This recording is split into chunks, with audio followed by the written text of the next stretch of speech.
Google AI Studio versus Vertex AI. Which AI agent builder wins? So Google AI Studio is a web-based AI prototyping environment introduced in December 2023. It's built for quick experimentations and offering multimodal inputs for text and image prompts, prompt tuning, and parameter tweaking with all within a friendly drag and drop interface. So what is its pros? It offers fast no-code setup. It also has a free tier access. They also support Gemini with the multimodal support. They also have a code export, and they have seamless integration with Vertex AI. Now, Vertex AI, on the other hand, is Google Cloud's comprehensive enterprise-grade machine learning platform. It supports every stage of the ML lifecycle, from training and fine-tuning to deployment, monitoring, and ML ops.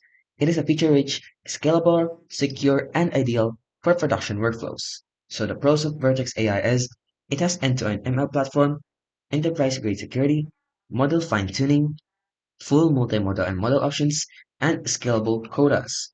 So, overall, choose Google AI Studio if you're looking for rapid prototyping, ease of use, free access, and want to quickly explore generative models with minimal setup, and choose Vertex AI if you're building robust, scalable AI systems with fine tuning.